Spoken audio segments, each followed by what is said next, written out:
Game 1 of the playoffs, the Fever had nearly 2 million viewers tuning in, while all the other games had around 400,000. Even the WNBA Countdown, which was aired before the Indiana Fever game, had more viewers than 2 of the series. The league versus Caitlin Clark, and that is just absolutely false. It is unfair to the women that have been there building this league to this moment so that Caitlin Clark's popularity could take it to the next. Caitlin Clark is about to vanish from the WNBA spotlight for a jaw-dropping 23 days, and it couldn't come at a worse time.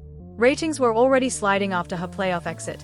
Now, the league's biggest draw is officially on pause. Looks like we're not going to be seeing Caitlin Clark play basketball again for another 200 days. An ESPN reporter said at the end of the Indiana Fever Connecticut Sun Game 2 that Caitlin Clark almost definitely will not be playing basketball this offseason. So no overseas and no 3-on-3 unrivaled league. Some fans and analysts are basically throwing in the towel on watching any more WNBA this season. The common sentiment: if Caitlin's not on the court, why bother? But before we declare the season a wrap, let's break down exactly how Caitlin has shaken up the WNBA in ways no one saw coming. Spoiler, the numbers will leave you stunned. Before the 2023 season, the WNBA had grown by 40% viewership from 2022 to 2023. But with Caitlin Clark's arrival, it's grown by 400% viewership. What that means is if the WNBA were continued to grow at the rate it grew from 22 to 23, it would take until 2028 to do what Caitlin Clark did this year. When Caitlin made the announcement she was done for the year, jaws hit the floor. Even seasoned commentators like Molly Karam and Monica McNutt on ESPN now have to ask, without Caitlin, who's truly the face of the WNBA? And here's the kicker: without her, ticket sales are expected to hit rock bottom for the rest of the season.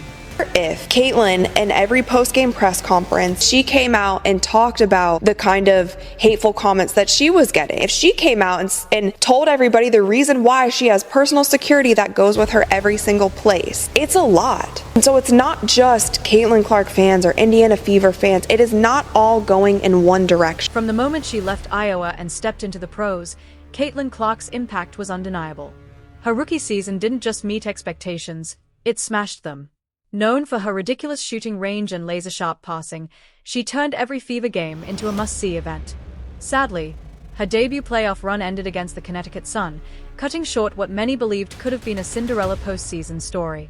But let's be real, she single-handedly fueled the Fever's league-best attendance, both at home and away. And she's a rookie, targeted by society, targeted by her looks, targeted by her reputation, targeted by the disrespect that they've shown to the WNBA. She said, no, they're expecting this rookie class to be perfect. This rookie class isn't even one of the best rookie classes in the last 10 years. Whenever Caitlin suited up, arenas turned into sold-out spectacles. Fans crossed state lines just to catch one of her deep bombs or slick assists in person. That kind of energy made the Fever one of the hottest tickets in women's sports. And now, with her out of the playoff picture, the WNBA's momentum has hit a wall. The Caitlin Clark effect is definitely real. I mean, we can all see that. However, experiencing it in person is totally different. I was at the Fever and Indiana game last night, and the amount of 22s that I saw on the way to the arena and inside the Capital One Arena might as well have just been a home game for Caitlin Clark. Not Indiana, Caitlin Clark. The thing is, that didn't surprise me. But what did surprise me was how packed the game was. And it's not only Indiana feeling the loss. The entire league is seeing an immediate dip in eyeballs. Those high viewership weekend games? Expect a sharp drop. People weren't just watching for teams, they were watching for Caitlin. She's not just a player, she's a TV event.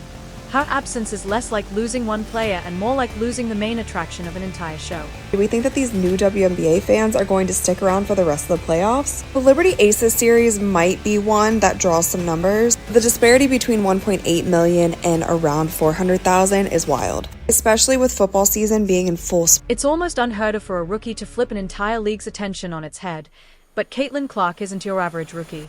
The comparisons to LeBron James or Steph Curry aren't just hype. She's brought that same you have to see this factor. And now, the fact that fans are checking out of the playoffs without her says more about her influence than any stat line could. Now let's not talk viewership, let's talk ticket sales. Bear with me.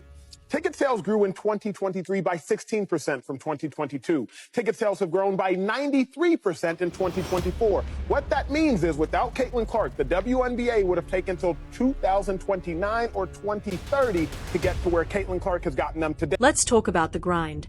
Caitlin didn't just play a lot of games, she played an NBA-level schedule this year.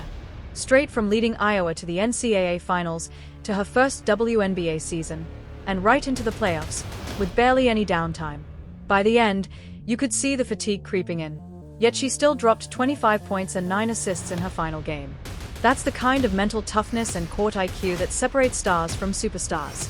Unfortunately, without more consistent help from her teammates, it just wasn't enough to survive the Suns' relentless attack.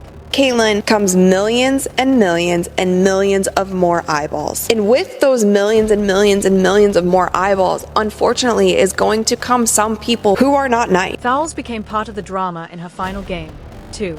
A string of questionable calls had fans online raging, with plenty suggesting she was being officiated differently because of her rising fame. The rhythm breakers definitely hurt, but Caitlin stayed composed. No meltdowns, just relentless effort. Still, without extra firepower from the rest of the roster, the Fever's run ended there.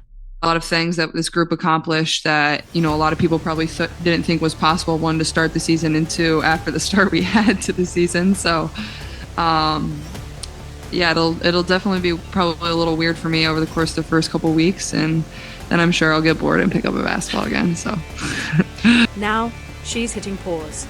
No off-season overseas contract, no 3-on-3 tournaments, just rest. And honestly, she's earned it. Playing nearly as many games as an NBA veteran in year one while carrying the expectations of being the face of a franchise, that takes a toll. Physically, mentally, emotionally, she's been through it all this year. But here's the problem.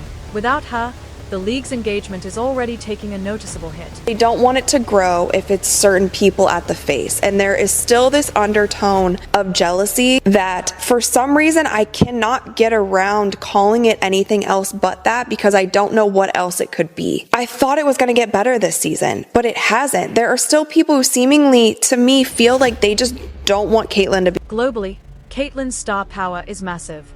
From college arenas to the world stage, she's elevated women's basketball like no one else in recent memory. But her absence proves just how dependent the WNBA's current growth is on her presence. Without Caitlin on the floor, the global buzz has dimmed. A reminder that she's not just the Fever's MVP, she's the heartbeat of the whole league right now. Response of folks that don't think she is praised enough and she is above reproach in terms of criticism, or that praising another player is an affront to her, is like, whoa, bro. Like, also, like, you're not mentioned talking about women's basketball? I've never ever seen you before in my life. Yes, the WNBA has plenty of talented players, but Caitlin's ability to pull in casual viewers is unmatched. Indiana's season shattered attendance records, and that's all her. But now, with her on the sidelines, a chunk of those new fans have walked away until she returns. That's not great news for a league trying to keep momentum in her absence. Point that you want to make here, your major thesis statement on this, because every time Caitlin Clark comes up, I feel like there's something that you want to get off your chest in terms of this narrative, where you're frustrated. Well, first of all, I'm not frustrated. Number two, I did get stuff off my chest on numerous occasions.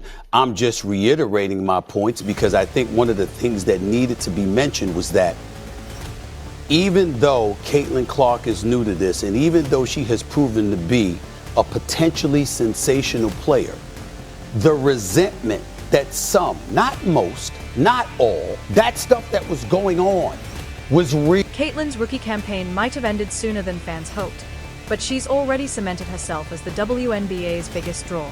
Her deep threes, her competitive fire, she's changed the conversation around women's basketball. Now, the question is, can the WNBA keep the energy alive until she's back? If history tells us anything, her comeback will be a moment fans and the league desperately need.